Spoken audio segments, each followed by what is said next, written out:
बोलिए श्री सद्गुरुदेव की जय। सद्गुरु श्री पूरन साहब जी कहते हैं कि जब तक मनुष्य को अपने आप का ज्ञान नहीं होगा तब तक हृदय निर्मल नहीं हो सकता। खुशी तो इस बात की है कि यदि सद्गुरु श्री कबीर साहब नहीं होते तो आज हमको पारक ज्ञान प्राप्त नहीं होता। सत्य वचन है साहब। हम भी किसी न किसी मंदिर में आज पीतल का घंटा हिला रहे होते, या पत्थरों की मूर्ति पूज रहे होते, या किसी नदी के परिक्रमा लगा रहे होते, नर्मदा की नदी के या यमुना नदी के किसी, या 84 कोस की परिक्रमा कर रहे होते वृंदावन में। ये भूल बहुत दिन से चली आ रही है। यदि कबीर साहब नहीं होते ऐसे महान सद्गुरु तो आज भूल मिटती नहीं। आपन भाव काल त्रह माही, द्वैत उपाधिन ताह समाही। सद्गुरु कहते हैं कि तीनों काल में केवल अपना ब्रह्म भाव ही बना रहता है, उसके अलावा अपने से भिन्न द्वैतवाद की उपाधि वहाँ पर कभी भी समा नहीं सकती है। अर्थात मैं ब्रह्म नित्य सत्य व्यापक अद्वैत हूँ, ऐसा ब्रह्म ज्ञानी लोग कहते हैं। ये मिथ्या वचन है, सत्य वचन नहीं। यही भावना प्रथम में, पश्चात में, बीच में भी बनी रहती है। फिर जगत तत्व जड़ चेतन जीव ईश्वर माया इत्यादि द्वैत उपाधि में होने वाला मिथ्या प्रपंच उस द्वैत शमशान ब्रह्म में किसी प्रकार भी समा नहीं सकता है। ऐसा ब्रह्म ज्ञानी लोग मिथ्या भाषण देते हैं, यानी अपने से पृथक किसी की भी भावना नहीं होती है, ऐसा वे कहते हैं। जब अपने से पृथक भावना नहीं होती है और एक अद्वैत ब्रह्म ही सत्य है और जीव ईश्वर का अंश है, तो सबका ज्ञान एक समान होना चाहिए। फिर भिन्नता क्यों? जैसे सोने के आभूषण होते हैं, आभूषण को यदि चेक किया जाए तो सब में सोना ही सिद्ध होता है, और चांदी के आभूषण होते हैं तो चांदी सिद्ध होती है, स्टील के होते हैं तो स्टील सिद्ध होती है, लोहे की सलिया होती है, यदि उसको चेक किया जाए तो लोहा ही सिद्ध होता है। इसी प्रकार कुम्हार मिट्टी का बर्तन बनाता है, यदि उसको सिद्ध किया जाए तो मिट्टी सिद्ध होती है। इसी प्रकार पीतल हो, चाहे तांबा हो, जस्ता हो, कोई भी हो, जिस धातु से बनी हुई जो वस्तु है वही धातु सिद्ध होती है। इसी प्रकार यदि ये जीव किसी ईश्वर का अंश होता तो एक सा ही ज्ञान होना चाहिए। फिर भिन्नता क्यों? यहाँ कोई कुछ कह रहा है, कोई कुछ कह रहा है, कोई कुछ कह रहा है। अलग अलग मानंदी हैं, अलग अलग भावनाएं। इसलिए ये पक्का सिद्ध हो गया कि जीव ईश्वर का अंश नहीं है। ये मिथ्या बकवास है। हे ज्ञानियों, विद्वानों, 4 वेद 6 7 18 पुराणों के ज्ञाता हो, पढ़े लिखे विद्वानों, आज विचार करो। यदि आप लोग आज भी यदि विचार नहीं करोगे मनुष्य जन्म में आके, तो फिर पशु पक्षी उसमें खाने में जाकर के विचार करोगे? वहाँ पर तो विचार नहीं होगा। एक बार मैं देख रहा था इंटरनेट पर, एक दिखा रहा था तो मेरी भी नज़र पड़ गई। तो एक हिरन को चीते ने पकड़ लिया। अब हिरन भागता है और तुरंत चीता पकड़ लो, फिर भागे, फिर पकड़ लो, उसके गले से लगा कर खून पी गया। यही हालत होगी यदि अपने आप का ज्ञान नहीं हुआ तो।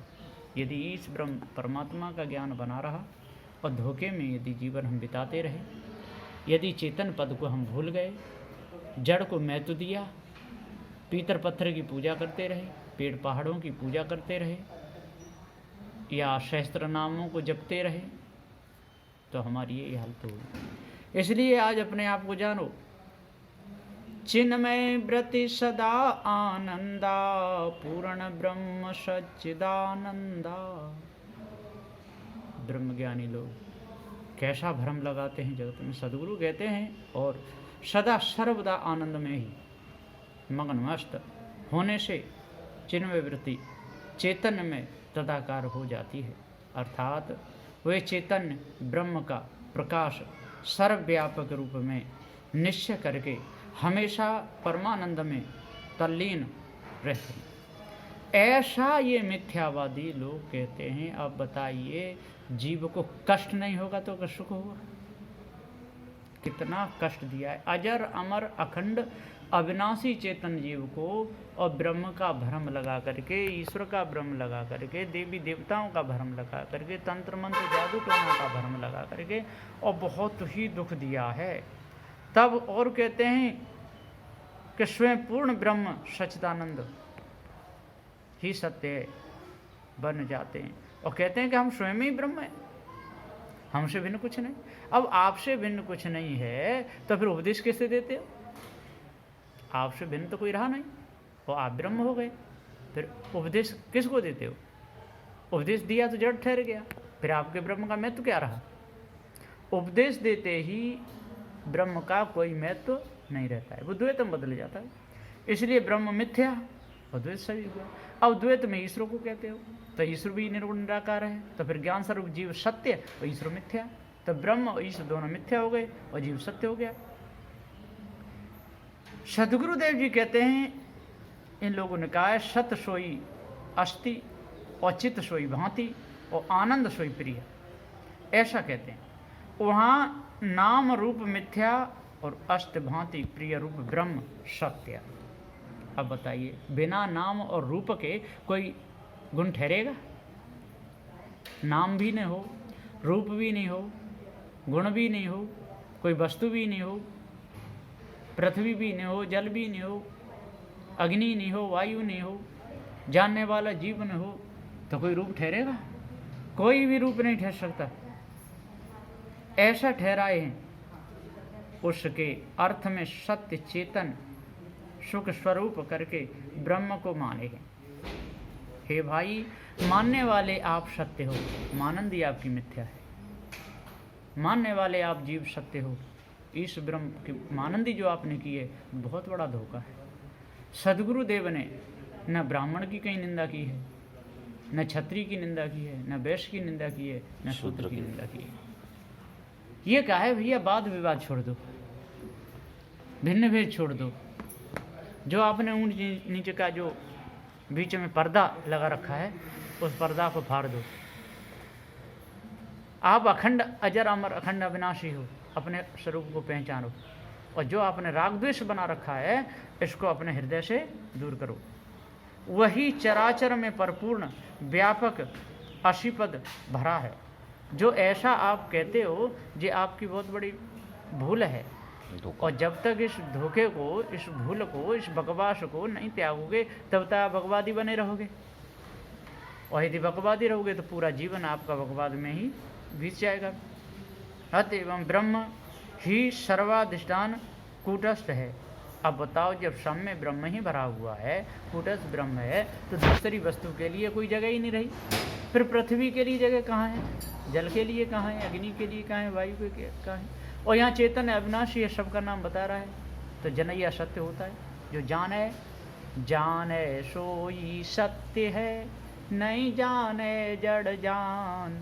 ब्रह्म ईश्वर की कल्पना छोड़े संत सुजान। महान गुरु समझावते सुन भूपेंद्र बात। तू अविनाशी सत्य है, काय बजावत भाष। इसलिए जितने भी ये ढोल बजा रहे हैं, जितने मजीरे बजा रहे हैं, ये भाष अध्यास अनुमान कल्पना में भूले हुए हैं। शब्द स्पर्श रूप रस गंध की चाहना इनके अंदर जम गई है, जे अपने आप को भूल गए हैं। ऐसी मानंदी करके वे उसी में वृत्ति ठहरा कर सर्वदा शून्य आनंद में डूबे रहते हैं। शून्य को जानने वाला शून्य नहीं हो सकता, खम्भे को जानने वाला खम्भा नहीं हो सकता, नदी को जानने वाला नदी नहीं हो सकता, सूर्य को